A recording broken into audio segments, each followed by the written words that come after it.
Assalamualaikum warahmatullahi wabarakatuh. Calon peserta didik SMP Negeri 1 Margoyoso tahun 2021-2022. Baik, kali ini kita bertemu dalam kegiatan masa pengenalan lingkungan sekolah tahun 2021-2022. Selamat datang kepada kalian di SMP Negeri 1 Margoyoso. Oke, sebelum kita lanjut ke materi inti, kita harus perkenalan dulu. Perkenalkan, nama saya Zainul Setiawan. Pendidikan terakhir S1 Pendidikan PPKN UNES, kemudian alamat saya Mojo, Kecamatan Celuak, Kabupaten Pati. Hobinya jalan-jalan, kemudian futsal, badminton dan lain sebagainya, ini bisa dibaca. Kemudian nanti kalian akan bertemu saya ketika mata pelajaran PPKN ketika kelas 9 dan TIK kelas 8 dan kelas 9. Oke, moto sebaik-baiknya manusia adalah manusia yang bermanfaat bagi orang lain. Itu perkenalan singkat saya kepada kalian semua. Selanjutnya,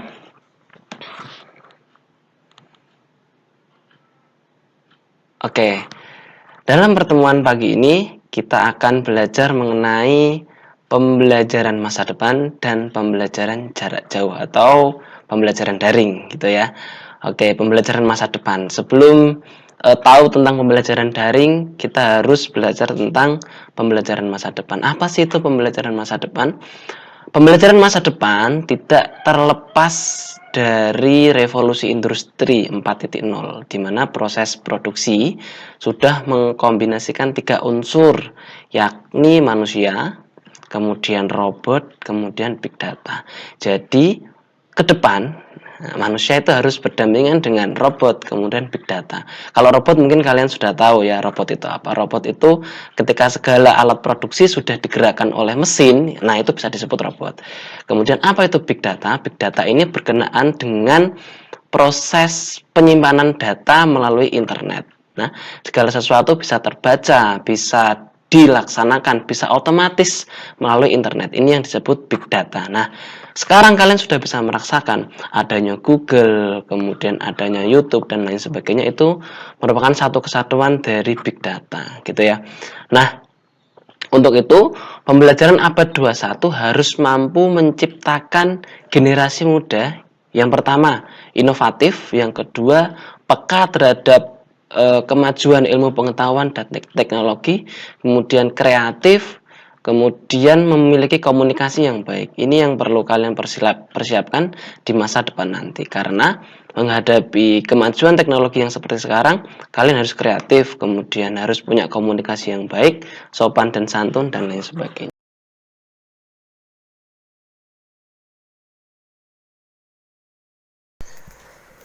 Oke, setelah di slide berikut sebelumnya kalian sudah belajar mengenai pembelajaran masa depan, saatnya kalian belajar mengenai strategi belajar daring ya, karena pembelajaran masa depan tidak terlepas dari strategi belajar daring atau dalam jaringan.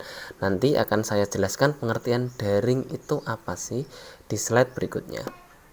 Nah, baik, apa itu belajar daring? Daring merupakan singkatan dari dalam jaringan sebagai pengganti kata online yang sering kita gunakan dalam kaitannya dengan teknologi internet. Daring adalah terjemahan dari istilah online yang bermakna tersambung ke dalam jaringan internet. Artinya, setelah saya kasih penjelasan seperti ini, kalian nanti tidak bingung lagi membedakan antara daring dan online. Keduanya punya arti yang sama. Jadi nanti tidak ada pertanyaan lagi bahwa Pak, daring itu dari rumah. Ya, jelas. Kalau pembelajaran daring artinya kalian belajar dari rumah, kemudian terkoneksi dengan internet dan bisa berkomunikasi dengan Bapak Ibu guru yang ada di sekolah. Karena ini musim pandemi, jadi termasuk MPLS ini kalian belajarnya dari rumah. Begitu. Nah, setelah seperti ini nanti kalian belajar mengenai aplikasi apa saja yang digunakan untuk belajar daring. Kemudian caranya bagaimana akan saya jelaskan di slide berikutnya. Nah, untuk itu pertanyaannya adalah, siapkah kalian belajar daring? Nah, harus siap karena di era yang semuanya serba terkoneksi dengan internet, ya, baik mau belanja apapun sekarang sudah bisa terkoneksi dengan internet. Kemudian mau belanja, mau transfer dan lain sebagainya, semuanya sudah bisa melalui internet. Jadi kalian harus siap. Nah, dalam bidang pendidikan ini disebut dengan e-learning, ya, internet learning. Kemudian apa yang harus disiapkan? Yang pertama, untuk pembelajaran daring kalian harus punya HP. Kemudian yang kedua, kalian harus punya aplikasi untuk belajar itu, ya. Kemudian yang ketiga, kalian harus memiliki email. Karena email ini sebagai sarana awal kalian terkoneksi dengan aplikasi. Kemudian yang keempat, install aplikasi Google Classroom, kemudian WPS, Quizzes, kemudian Google Form dan lain sebagainya. Kemudian yang kelima, kalian harus mau belajar. Tantangan terberat pembelajaran daring adalah karena kalian pegang HP, kalian jadi malas belajar, akhirnya malah melakukan aktivitas yang lain yang tidak ada hubungannya dengan pembelajaran. Ini yang paling berat. Mau untuk belajar dari rumah ini yang berat.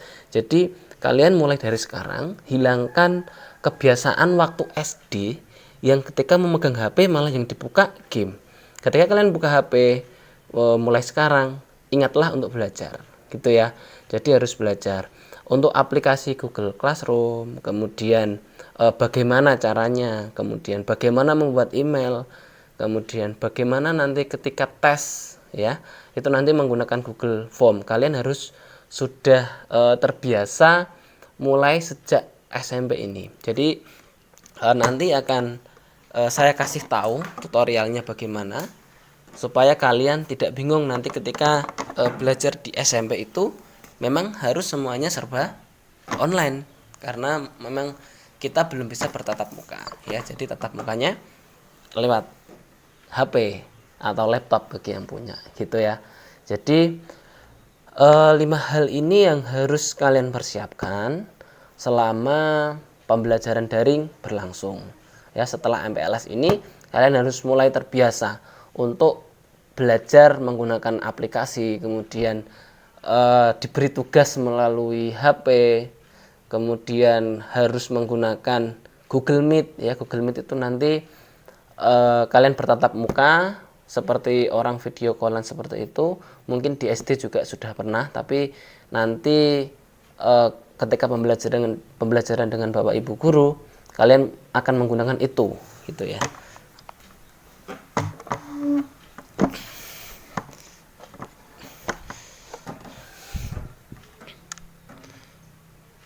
Jadi mulai sekarang itu semuanya dipersiapkan nanti di hari kedua dan ketiga MPLS, termasuk hari ini juga kalian akan ada umpan balik.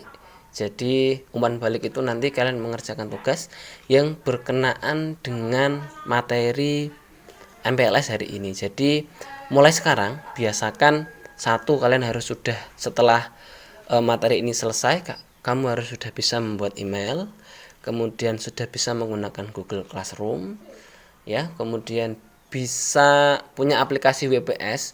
WPS ini untuk membuka materi yang berupa PDF, kemudian Word dan lain sebagainya, ya. Itu yang harus dipersiapkan. Nah, untuk itu di video berikutnya akan saya berikan tutorial. Silahkan diperhatikan. Terima kasih sudah memperhatikan dan selamat belajar untuk berbagai tutorial yang sudah saya persiapkan, gitu ya. Jadi jangan malas belajar, tetap semangat karena kalian sudah beruntung bisa masuk ke SMP Negeri 1 Margoyoso. Jadi kebiasaan-kebiasaan buruk di SD dihilangkan. Terima kasih. Di sini saya akan memberikan kalian tutorial bagaimana cara menginstal dan menggunakan Google Classroom. Baik, yang pertama, kalian harus membuka Play Store. Nah, setelah itu silakan cari Google Classroom. Google Classroom. Nah, di sini sudah ada. Oke, setelah itu klik install.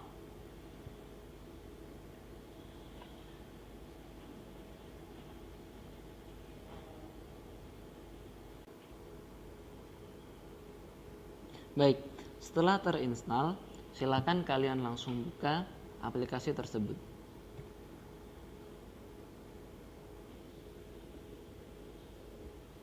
Nah, oke, sekarang kalian sudah menginstal Google Classroom. Google Classroom siap digunakan. Nah, syarat pertama setelah kalian memiliki Google Classroom, kalian harus punya email. Nah, berkaitan dengan email, silakan kalian nanti searching sendiri. Biasanya untuk HP Android itu sudah ada emailnya. Silakan kalian buka email kalian, dipilih salah satu.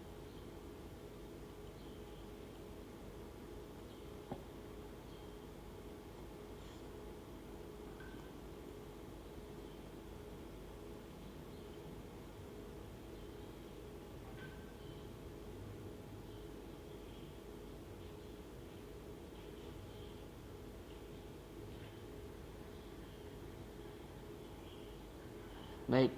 Nah, setelah kalian punya email, kemudian login ke Google Classroom, kalian harus gabung ke kelas. Biasanya nanti Bapak Ibu guru ketika ingin memasukkan kalian ke kelas tertentu, contoh misalkan kelas PKN gitu ya. Kalian harus gabung ke kelas PKN. Caranya gimana? Di bagian layar kalian, bagian atas, kanan atas itu ada tanda plus, kalian klik di situ. Nah, di situ ada pilihan gabung ke kelas atau buat kelas. Nah, kalian pilih yang gabung ke kelas. Oke, setelah itu nanti kalian akan dikasih kode dari Bapak Ibu guru, dimasukkan kodenya, nanti kalian otomatis sudah masuk ke Google Classroom dan gabung ke kelas yang bersangkutan. Baik, itu adalah tutorial untuk install kemudian gabung ke kelas di Google Classroom. Untuk yang lain nanti saya akan kasih tutorial selanjutnya. Terima kasih. Wassalamualaikum warahmatullahi wabarakatuh.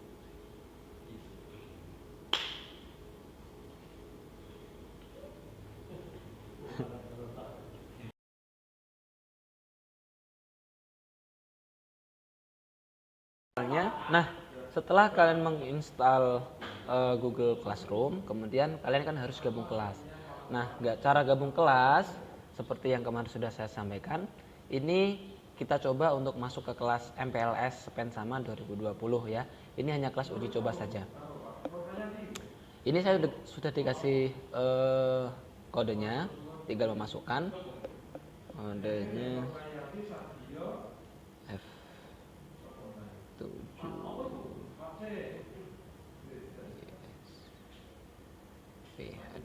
Nah, setelah kalian memasukkan kode yang dikasih oleh Bapak Ibu guru, kalian tinggal memasukkan, setelah itu klik gabung.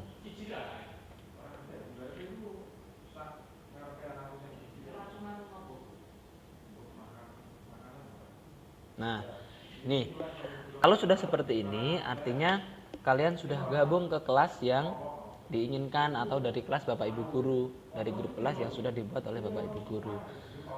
Nah, nanti di Google Classroom di situ ada tugas, kemudian ada absen, kemudian ada materi, semuanya akan disampaikan secara daring lewat grup ini, begitu ya. Di sini contoh ini sudah ada tugas pengetahuan tentang COVID-19, terus ada absensi. Nah, absensi ini nanti kalian akan absen setiap hari. Jadi setiap hari pagi sebelum memulai pembelajaran kalian absennya lewat Google Classroom di mapel masing-masing gitu ya. Misalkan di mapel TIK berarti kalian absennya ya di mapel TIK itu di Google Classroom begitu ya. Baik, sekarang kita lanjutkan. Setelah kalian masuk, kemudian sekarang saya kasih tahu caranya absen bagaimana. Nah, nanti kalau kalian sudah punya Google Classroom, kalian bisa absen lewat situ. Ya, caranya kamu klik absensi kelas. Setelah itu, di situ ada pilihan hadir, hanya itu saja. Diklik, setelah itu serahkan. Kirim. Nah, kalau sudah dikirim berarti kalian sudah absen hari itu. Begitu. Itu adalah tutorial bagaimana cara gabung ke kelas, kemudian cara absensi. Terima kasih. Wassalamualaikum warahmatullahi wabarakatuh. Assalamualaikum warahmatullahi wabarakatuh. Tutorial berikutnya yaitu kalian harus punya email. Tadi di awal sudah saya sampaikan bahwa untuk pembelajaran daring syarat utamanya kalian harus punya email, dan itu emailnya harus menggunakan nama kalian sendiri. Nah, saya sarankan kalian semua nanti membuat email baru. Oke, langkah-langkahnya. Yang pertama, kalian harus membuka Gmail. Biasanya semua HP Android itu sudah ada Gmail bawaan dari HP. Nah, itu silakan kalian buka. Oke.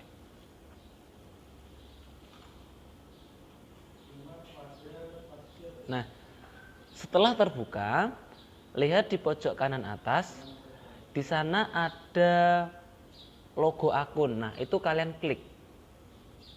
Nah, akan muncul menu seperti ini. Kalian pilih tambahkan akun lainnya.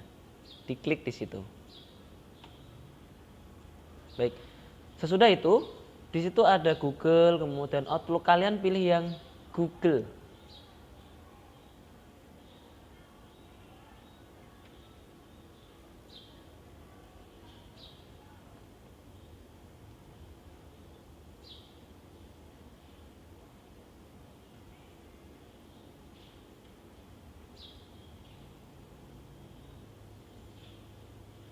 Nah, setelah dipilih Google, kemudian kalian di situ ada pilihan lupa email, kemudian email, ada buat akun. Nah, kalian pilih yang buat akun di pojok kiri paling bawah layar kalian.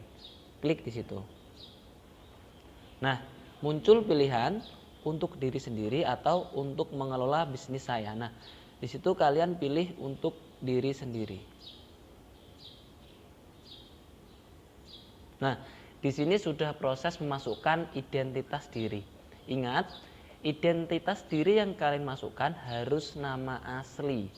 Ya, misalkan di sini namanya Ahmad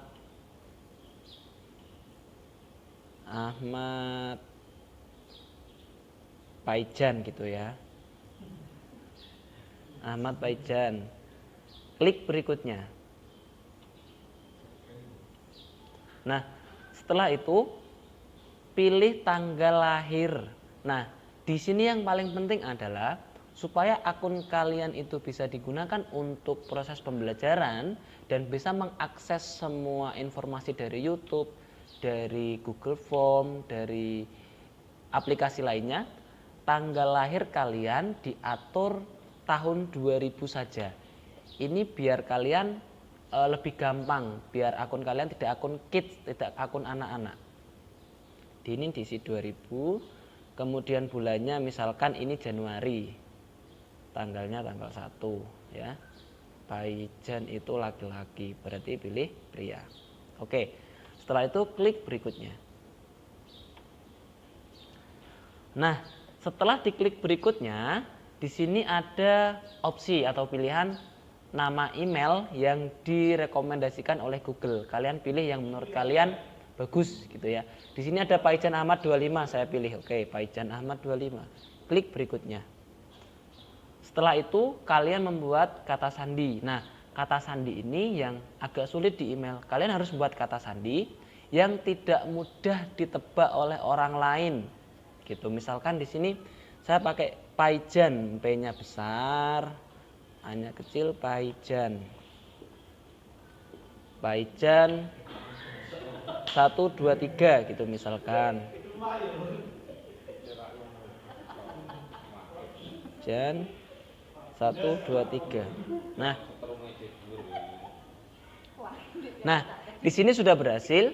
Artinya, oh ya, yang perlu kalian ingat lagi adalah kata sandi yang kalian buat tadi itu harus lebih dari 8 huruf. Dan itu tidak mudah ditebak orang lain gitu ya. Ini sudah jadi Paijan tadi. Kalau sudah menemui proses seperti ini, langsung kalian lewati saja. Nah, dilewati. Oke, akun seperti ini berarti akunnya sudah berhasil gitu ya.